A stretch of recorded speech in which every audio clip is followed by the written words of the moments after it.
Bismillahirrahmanirrahim.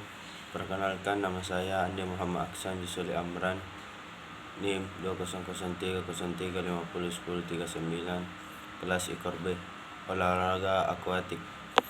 Hukum Archimedes: bila sebuah benda berada dalam air, ia akan mendapatkan tekanan ke atas yang besarnya sama dengan berat air yang dipindahkan oleh benda tersebut. Berat jenis suatu benda ialah perbandingan antara gaya berat dan gaya apung dari suatu benda. Titik berat dan titik apung. Titik berat benda letaknya tidak selalu sama dengan titik apung. Kemampuan orang mengapung dan diam dalam air banyak digantungkan oleh letak titik berat terhadap titik apung adalah sebagai berikut. Bila titik berat berada di atas titik apung, orang tersebut cenderung kepalanya turun ke bawah. Bila titik berat sama tinggi atau berempit dengan titik apung, orang tersebut dapat terapung dengan datar atau horizontal. Sedangkan bila titik berat berada di bawah titik apung, orang tersebut cenderung kakinya turun ke bawah. Perkembangan teknik berenang. Asas-asas gaya perkembangan sebagai berikut. Masalah alamiah. Mekanisme gerakan renang mengacu pada kehidupan hewan, misalnya gaya renang dari anjing, katak, dan ikan. Masa tradisional. Mekanisme gerakannya berada pada pertimbangan empiris. Manusia sudah terbiasa di darat dan kalau bergerak menolak kakinya pada tanah. Masa lift teori. Pada masa ini, pola gerakan untuk menanggulangi kerugian-kerugian yang dapat pada masa tradisional tersebut. Telapak tangan tidak lagi bergerak seperti mendayung atau menipis, tetapi gerakannya menyisir atau sweeping. Pembaruan pada teori ini adalah pola gerakannya tidak lurus dari depan ke belakang, tetapi melengkung berbentuk elips.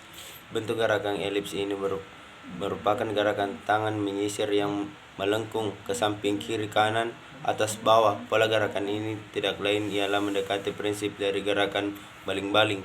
Tangan menyisir ke segala arah, lengan tidak lurus tetapi ditekuk dan memanfaatkan bagian-bagian atau segmen anggota lengannya yang berputar atau rotasi pada poros longitudinalnya. Kayuhan atau stroke, tidak mendorong atau menepis ke belakang atau push, tetapi mengusap atau menyisir, sweeping ke samping, kiri, kanan, atas, bawah, sedikit sekali ke belakang.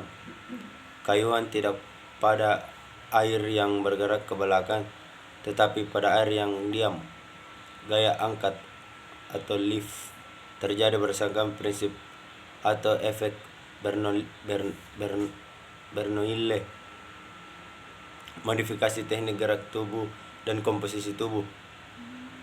Kalau keuntungan mekanis atau KM dari sebuah tuas itu adalah dengan kekuatan lengan atau beban, berarti makin kecil lengan beban makin besar KM-nya. Dengan kata lain, kalau lengan ditekuk lebih banyak, berarti KM menjadi lebih besar. Artinya kekuatan yang kita kerahkan lebih ringan sehingga frekuensi gerakan bisa lebih banyak. Saat tangan masuk air, fleksi tangan kalau terlihat kecil lift-nya, maka tenaga yang dikerahkan kurang. Sebaliknya, kalau terlalu besar, tenaga yang dikerahkan terlalu besar atau berat. Sekian. Assalamualaikum warahmatullahi wabarakatuh.